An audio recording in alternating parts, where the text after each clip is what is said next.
आज सबसे पहले हम आपको ट्रैफिक जाम में डूबे हुए उस भारत के बारे में बताना चाहते हैं जहां पर लोगों ने अपना वीकेंड घर पर आराम करके नहीं बल्कि सड़कों पर बिता दिया है।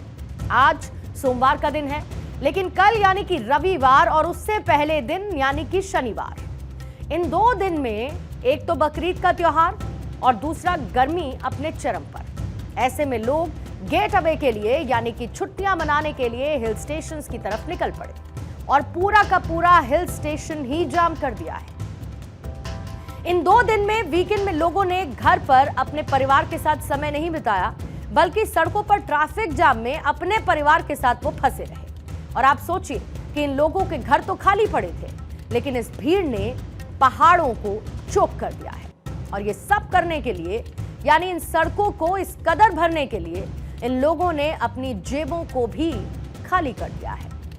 एक अनुमान के मुताबिक एक सामान्य वीकेंड पर उत्तराखंड के नैनीताल, मसूरी जैसे टूरिस्ट डेस्टिनेशन पर 50,000 से लेकर 1 लाख लोग तक पहुंचते हैं। लेकिन इस बार यह संख्या 1.5 लाख से 2 लाख तक जा पहुंची, ऐसा अनुमान है। इसी तरीके से हिमाचल प्रदेश के मनाली, शिमला और साथ ही धर्मशाला जैसे जो टूरिस्ट स्पॉट हैं, वहां 75,000 से 1.5 लाख तक पर्यटक आते हैं। लेकिन इस वीकेंड पर यह संख्या भी करीबन डबल हो गई, 2 गुनी, यानी संख्या 3 लाख के करीब तक जा पहुंची। अब आप जरा सोच कर देखिए, just give it a thought, कि जब एक सामान्य दिन पर भी इन इलाकों में भीड़-भाड़ रहती है और ये भीड़ एक सामान्य वीकेंड पर डबल हो जाती है, लेकिन जब कोई खास वीकेंड पड़ता है तब ये संख्या उस डबल की भी डबल हो जाती है। और ऐसे में ये पहाड़ क्या करेंगे और ऐसी स्थिति में लोग भी क्या करेंगे? इसमें गलती किसकी है या फिर गलती किसी की है ही नहीं?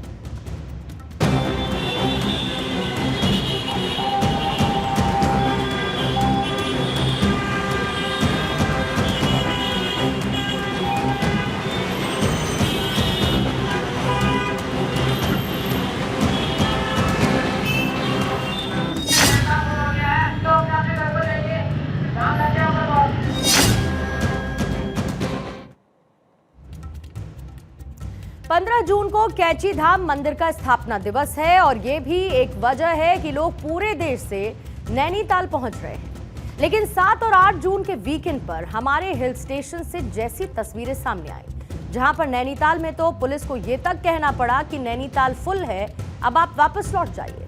ये हमारे देश के लोगों के बारे में बहुत कुछ बताता है। साल 2023 में क्रिसमस ईव के मौके पर लोगों ने घूमने में इतने पैसे खर्च किए जितने पैसों में पाकिस्तान की सरकार 1 साल तक अपने देश को चला सकती है। इस दौरान इंस्टाग्राम पर हर 14वें मिनट यानी एवरी 14th मिनट एक रील पोस्ट की जा रही थी, जहां पर सबसे ज्यादा पोस्ट हिल स्टेशन से किए गए थे।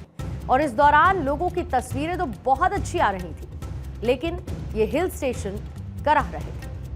आप सोच कर देखिए कि हमारे देश का ये हाल तब है जब भारत में पूरी दुनिया का सिर्फ 1.5% 4 पहिए वाहन का इस्तेमाल करता है। हालांकि सड़क दुर्घटना के मामले में हम नंबर 1 पर हैं, जहां पर सबसे ज्यादा 11% मौतें सड़कों पर होती हैं। एक अनुमान के मुताबिक भारत की आबादी करीब 142 करोड़ है और अगर मान लिया जाए कि 5 लोगों का एक परिवार है तो हमारे देश में परिवारों की संख्या 30 करोड़ बैठती है। और ऐसे में अगर आने वाले समय में हर एक परिवार एक कार खरीद लेता है और हर परिवार के पास अपनी खुद की गाड़ी हो जाती है, ऐसी स्थिति में भारत को 7,50,000 किलोमीटर की 2 लेन वाली सड़कें जरूर बनानी होंगी। अब आप ये समझ सकते हैं कि नैनीताल की इस भीड़ के जरिए हम किस समस्या की बात कर रहे हैं। और आज जिस समस्या के बारे में हम आपको बताना चाहते हैं, ये समस्या अति गंभीर है। आज हमने आपको जो तस्वीरें दिखाई हैं उससे आप ये तो समझ चुके होंगे कि हमारे हिल स्टेशन भी अब चरमरा चुके हैं, लेकिन इसके पीछे की सबसे बड़ी वजह हमारी बढ़ती हुई आबादी है। आज भारत में 1 करोड़ लोगों पर सिर्फ एक हिल स्टेशन है। आज भारत एक भीड़ प्रधान देश बन चुका है, जहां पर करीब 1 करोड़ लोगों पर एक एयरपोर्ट है, 2 लाख लोगों पर एक रेलवे स्टेशन है और 1 लाख लोगों पर 900 सीटों की सिर्फ एक पैसेंजर ट्रेन है।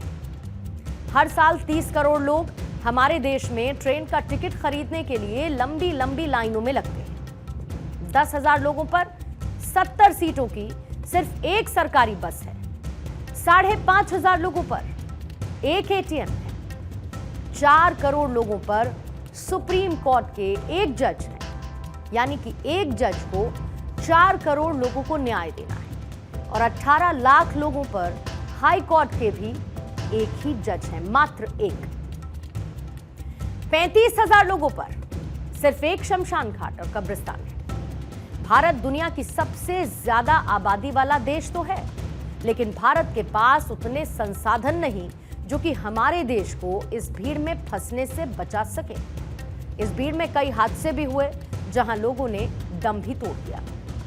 अभी बीते दिनों ही आपने देखा होगा कि अपने पसंदीदा क्रिकेटर्स को देखने के लिए बेंगलुरु के एक स्टेडियम में इतनी भीड़ इकट्ठा हुई जिसमें 11 लोगों की मौत भगदड़ से हो गई। हमारे देश में ऐसे मीम बनाए जाते हैं जहां पर जेसीबी की खुदाई देखने के लिए भी इतनी भीड़ इकट्ठा हो जाती है। यूपीएससी सिविल सेवा परीक्षा की एक सीट के लिए करीब 1 से 1,500 युवा अप्लाई करते हैं। अब हमारे इसी देश का एक दूसरा रंग भी आपको दिखा देते हैं, जहां पर अमीर इस सोच में डूबे हैं कि इस गर्मी से बचने के लिए किसी हिल स्टेशन या ठंडे देश में वेकेशन पर जाएंगे, और गरीब ये सोच रहा है कि इस भीषण गर्मी में मजदूरी करते हुए जिंदा कैसे रहें। आज नैनीताल की इस भीड़ से हम बहुत कुछ सीख सकते हैं, बहुत से सवाल खड़े कर सकते हैं और बहुत से सवालों का समाधान भी खुद ही बन सकते हैं। बस जरूरत है समाधान की तरफ एक कदम बढ़ाने की।